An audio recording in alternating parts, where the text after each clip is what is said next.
Turn-based combat is kinda boring, at least in its most basic form, where all you're doing is selecting moves off a menu. There's no positioning or reactions, just pure strategy as you attack based on the weakness of your enemy. Pretty much every developer has put their own unique spin on the mechanic to avoid that one-notedness that plagues RPGs. Final Fantasy makes you menu fast, Shin Megami Tensei makes you plan an elite squad of demons, Undertale locks you into a bullet hell with 800 million unique attacks, and the Mario RPGs took a giant cannon, blasted the genre with charm, and literally perfected turn-based combat. Let's talk about it.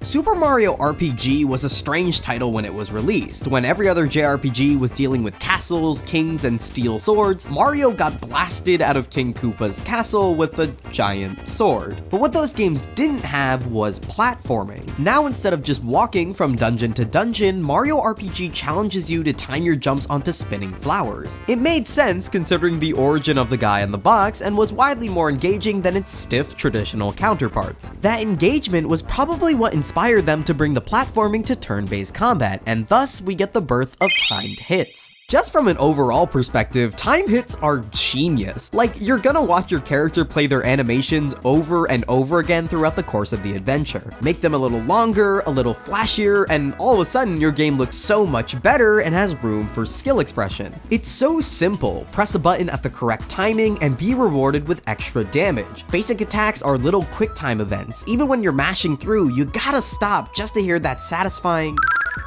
Picking up new weapons is a blessing and a curse. Sure, you've got a better attack, but you might be doing less damage until you master the new style. Not to mention, time hits give special moves the reverence they deserve. Every level up is a Mario Party minigame vending machine. Almost all of them have a strange timed hit, and some of them aren't even about timing. Flame moves mash the Y button, terrorize the control pad spin, and Mallow I think requires you to lack empathy or something. Timed hits allow you to get good at Super Mario RPG. Experienced players will be able to breeze through at low levels, while the mechanics of the JRPG act as a safety net for those falling behind. I mean, two of the game's most iconic moves, the Super Jump and Geno Whirl, are built to demolish any notions that you need to grind. Unfortunately, while the offense of Mario RPG is flawlessly executed, defense is far less interesting. Blocking attacks comes down to just one button, and only against physical moves. Late game bosses want to use magic to hit your entire party, creating a weird curve where slowly the enemy's turn becomes less and less interactive. This is a problem they sorta fixed with their next attempt in Paper Mario. This duology is essentially a sequel to Mario RPG, not because they feature our Italian plumber in a wacky JRPG where he travels to original locations, but because they pretty much ported everything that worked in the combat directly to these games. The difference, however, is the amount of HP allocated to the player. With hundreds of hit points, it was okay to take a flaming wall of fire or two, but now blocking is a required skill. Even the unprotected bonk of a Goomba is a tenth of your life force. You can't afford to give it to him. Still though, the actual activation of defense remains the same. One button for everything with a complete nullification given for perfect timing. Kind of a shame compared to how much more insane attacking got. Mario is doing his classic jumping, mashing A when his feet touches an enemy's head. Everyone else on the other hand is off doing zany shit. This is quite possibly the most varied attacks get throughout the three RPG series. Unlike the other two, basics aren't locked to just one simple prompt. Dip your toes into Yoshi's Island in more than one way. Time a shell toss with the red circle. Lurk in the shadows for a well-timed punch. Every attack has a regular timed hit and stylish moves, which are secret points throughout the animations where you can just press A for fun. There are so many layers of mastery here that you are pretty much playing a different game by the time you reach the end.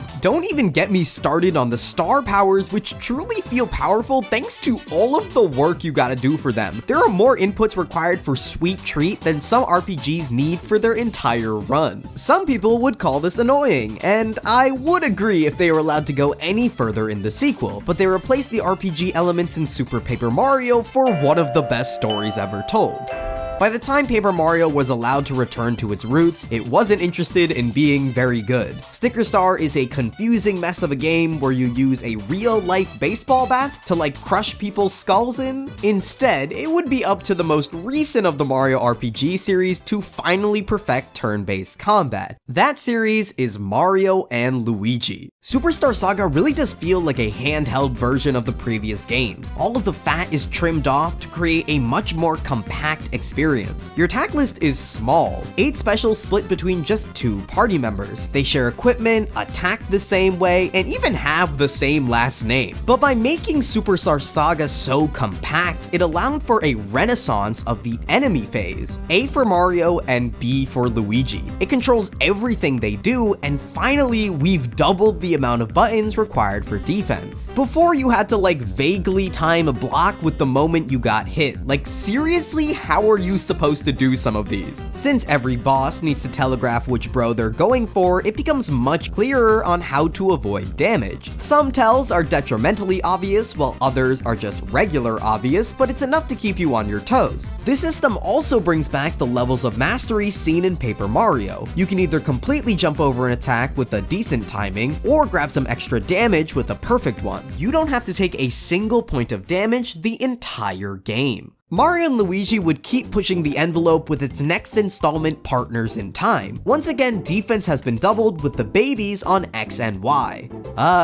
This was not that good of an idea. Surely their next attempt would not immediately perfect the formula and therefore create the perfect turn-based combat system. They did that. Bowser's Inside Story is a culmination of all of the RPGs before it. Mario and Luigi are back on A and B, sporting the intense dodging of Superstar Saga with the wacko offense of Thousand Year Door brought to the table. You gotta partake in some weird fetish shit to make Luigi fat so he can knock over a Buddhist monk type offense. But what about our beloved X and Y button that Partners in Time so desperately tried to use? Well, those were both given to Bowser, who plays a completely different game from the bros. He has to guess between the buttons based on how the attack is coming at him, not where it's aiming for, cause there's only one target. His specials use the touchscreen, further isolating him as a standalone character. Not a single battle is boring, not during your turn or Fawful's, neither during Mario, Luigi, or Bowser's. Either you'll be able to use a new move, or you're switching to the opposite screen after playing as the other for a chunk of the adventure. It's such a tight package that requires 100% of your attention, despite fundamentally being the combat style that requires none of it. Inside Story does perfect turn-based combat. But you might be thinking, hey, isn't there 2 more games we haven't covered? Okay, so you know when you're making jokes and it starts off simple and you keep on adding and adding onto it and then one fucking guy takes it too far and makes it not funny? Dream Team and Paper Jam are that guy. The last 2 Mario and Luigi games don't understand what made Inside Story so masterfully crafted. Sure, the later bosses had huge cutscene attacks, but mostly the adventure is filled with snappy counters, short bursts of interactivity to keep you on your toes. One of the first bosses of Dream Team has a 20-second chase attack. 20 seconds dedicated to the most mid-water blasts of all time. And if you thought stuff like Jump Helmet or Mix Flower took a long time to complete, say hello to Trio moves featuring their shortest member who takes 30 seconds and their longest member who takes an entire minute. We've now gone to the opposite problem, where at this point, you might as well have made a platformer and skipped the interruptions these lengthy moves offer. Man, I sure hope Alpha Dream is able to rein back this sort of design with their next project. So to summarize, the Mario RPGs perfect turn-based combat by essentially stripping away everything that makes it unfun. Giant specials feel impactless, get the player involved with them. Standing there and taking hits isn't fun, get the player involved with them. Need a convenient way to travel in the overworld? Turn Luigi into a surfboard.